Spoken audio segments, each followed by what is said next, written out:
My name is Christian Meyer. As Pam indicated, I'm a transportation planner with the NVCOG. I'd like to thank Streetlight for giving us a chance to share some of the projects we've been working on and for all their help and expertise they've provided us in setting up a lot of these analyses. I'd also like to acknowledge the work of our communities in the NVCOG as they have been the ones driving many of these analyses that we've been pulling together for them. The Connecticut Department of Transportation, with our partner really on all things transportation. So as Pam mentioned, we're the MPO for the Waterbury urbanized area, though many of our towns fall in other urbanized areas, including Hartford, New Haven, and Bridgeport, Stamford urbanized area. As such, our service area, we have a subscription to the Streetlight data platform. Our service area includes a 25-mile buffer around our region that has allowed us to really look at how trips move through our region, but also into the other major metropolitan areas in Connecticut, and even on to New York City to a certain degree. Today I want to talk a little bit about how we've been using Streetlight in-house. I'd say the more I use it, the more I find myself relying on it as a quick and convenient way to pull together transportation statistics and data. But broadly, I'd say our work falls into three bins: planning studies, transportation services for our member communities, and then sort of high-level transportation scans, I'll call them, for this presentation. So with that, let me start walking you through some examples. Next slide, please. So this first project I want to share with you was in many ways the what brought us to Streetlight. It's the Route 8 alt mode study or alternate mode study, where as a region we're fortunate to have the commuter rail line that runs through our region, the Waterbury branch line, which is part of the New Haven line, and serviced by Metro North. We have six stops in our region with regular service in and out of the region, but it's not necessarily the most reliable service. Well, at the same time, and in parallel, you have the Route 8, which is a limited access 4-lane expressway that runs parallel to the Waterbury branch line. As geographic employment and housing trends have evolved over the decades, we've seen more people living in our region and commuting to work along in Fairfield County or in New Haven County.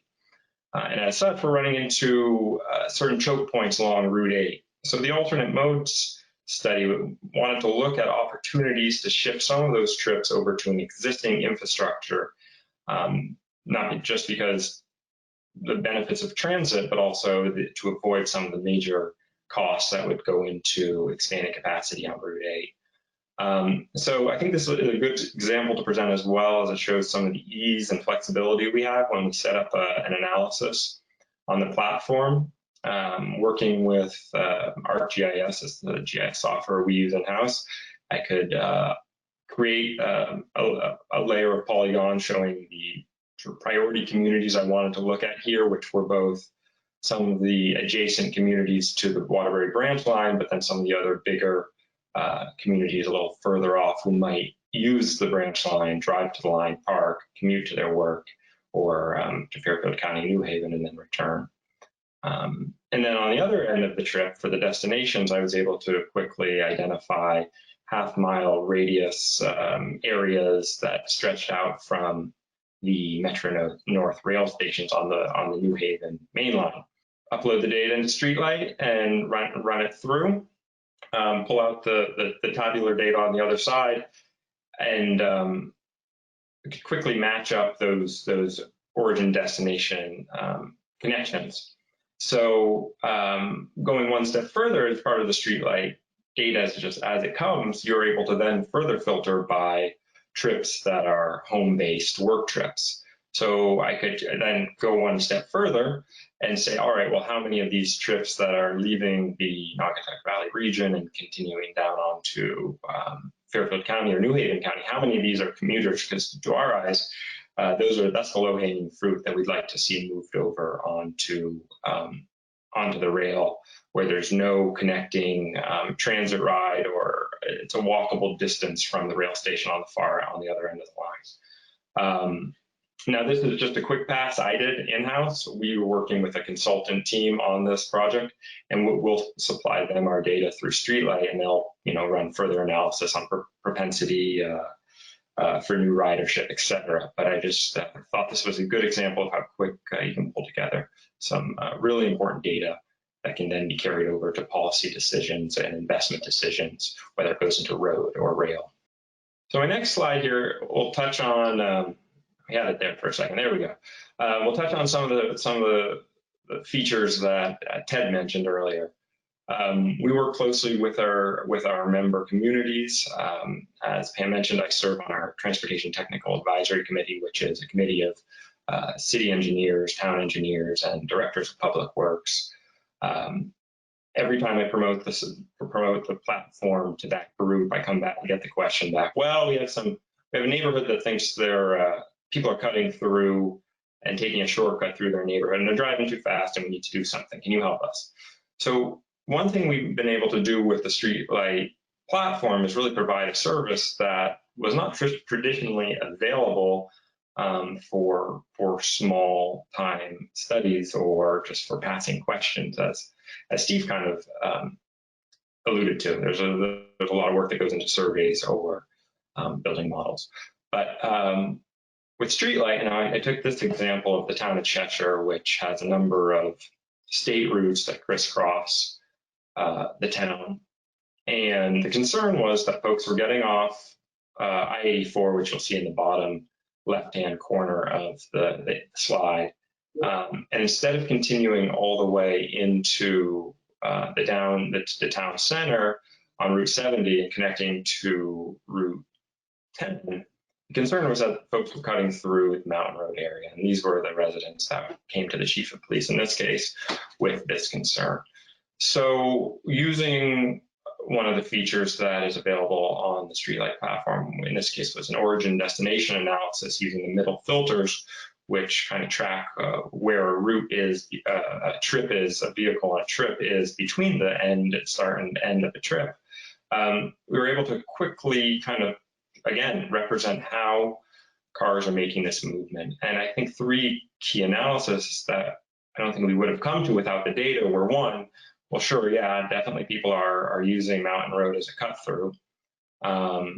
But two, it wasn't the proportion of trips. I think a lot of residents or even stakeholders and officials thought they were getting through that neighborhood. And third, and although it's not particularly visible on the graphic I presented here today, is those the entire grid. It's not just Mountain Road; it's the entire grid of streets through that neighborhood that is picking up that extra volume. Trips are drivers are choosing many different routes to connect from the starting point to the ending point of this analysis. And with that data, we can then have a more nuanced conversation with the city officials, how they wanted to approach it, whether that was through enforcement or no through trucks or anything else. Which brings me to my next point. Certainly worth mentioning, the same analysis can be run with truck traffic. The third major bin, and this is an area where we're looking to expand going into the fall, and in the next year, a regional analysis, trying to quickly scan the region for certain transportation traits.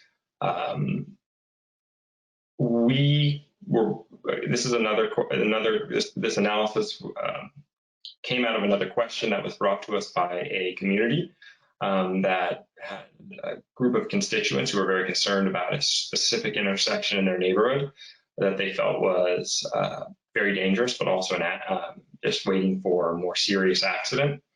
We could go out and look at the intersection. We could say, yeah, sure, this is dangerous. Cars are coming down the hill too fast. Lines of sight are too short. Here's some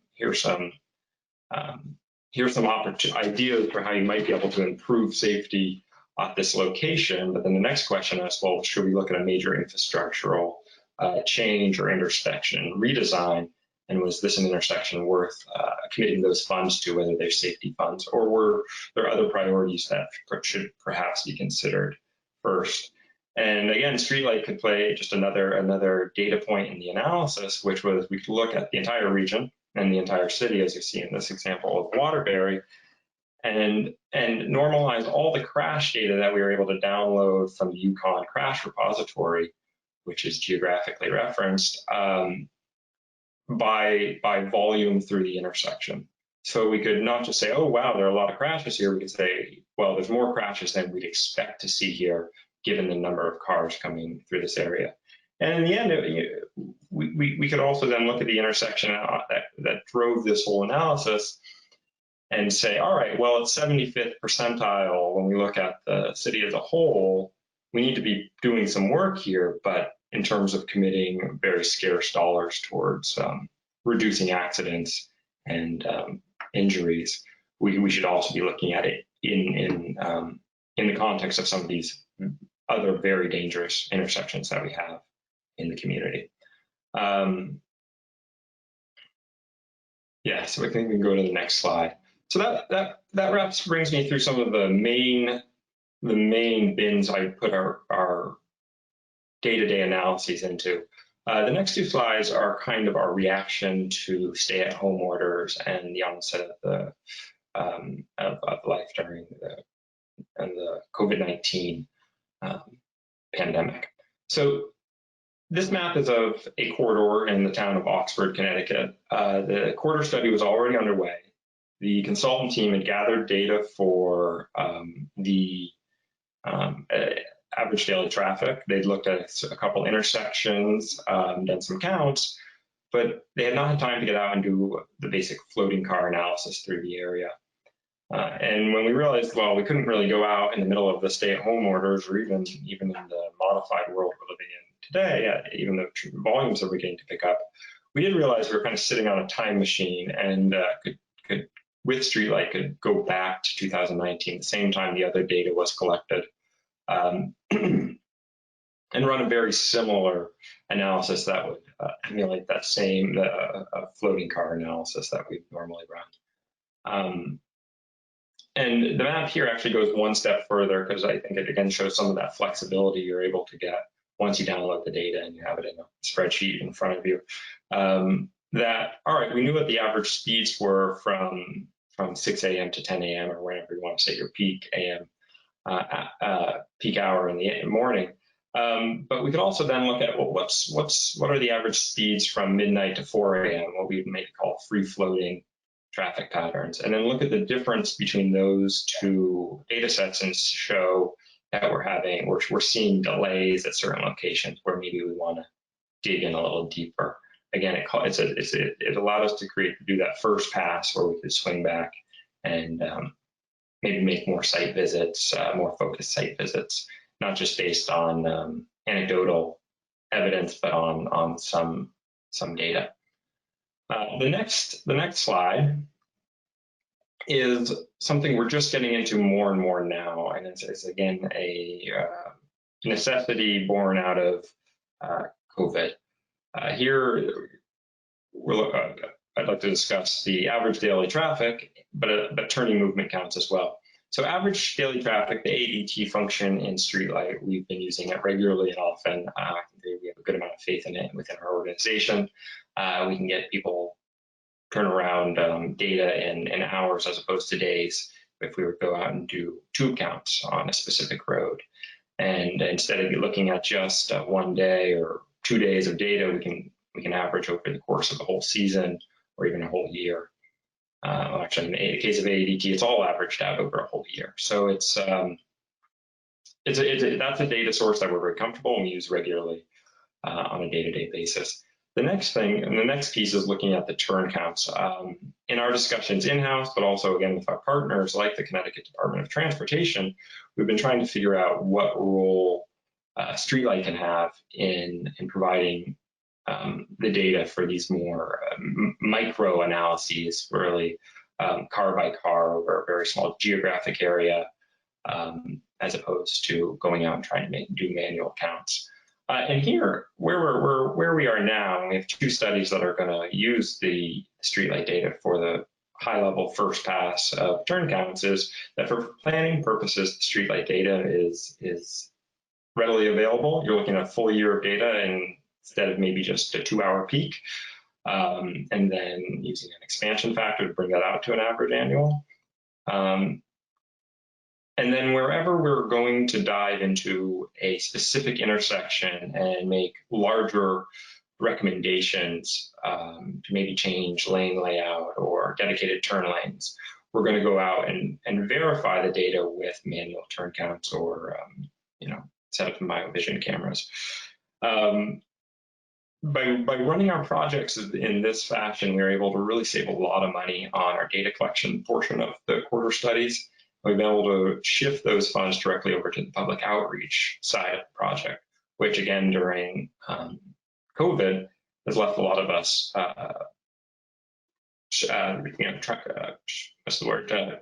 struggling to find a new method when we can't hold in-person meetings the way we traditionally have. So it's not only for the ability to get access to data quickly and safely without having to be out in the middle of the road, but also the capacity to then shift those resources to other areas where we're finding a greater need for them has been a big benefit. And just to wrap it all up with my last slide, this is sort of the things I've learned using the Streetlight platform over the course of the last year. The first one is, and this Steve even called this out, is iterate. By having the subscription, I can run an analysis and pops out and, oh, that's not quite what I was looking for. Let's run it again. And two things usually happen. One, you're able to set the project up and learn the platform over by doing. And the second thing is you often find yourself landing in a place you didn't expect to go with something much more insightful and nuanced than you had initially set out to create. The second thing is we use the Streetlight data platform hand in hand with our GIS software. Most of our setup work we'll do using existing polygons that we have in our database, or line networks for the for some of the road maps. And then the final point, and I think this is what I really enjoyed working with our municipalities, is that new questions are driving the potential and what we're able to do with the platform. So when I'm working with a chief of police versus a director of public works, or the many other partners we have in our communities, they're going to come at traffic questions and issues from a different direction than we may at the MPO. So in working with them, we find ourselves really exploring new avenues of use. And I'd say most, probably 3 of the 4, or 3 of the 5 examples I gave you today all came out of requests from our communities to try to help them identify and remedy a question that they have locally. And with that, that's my presentation. Thank you all for listening.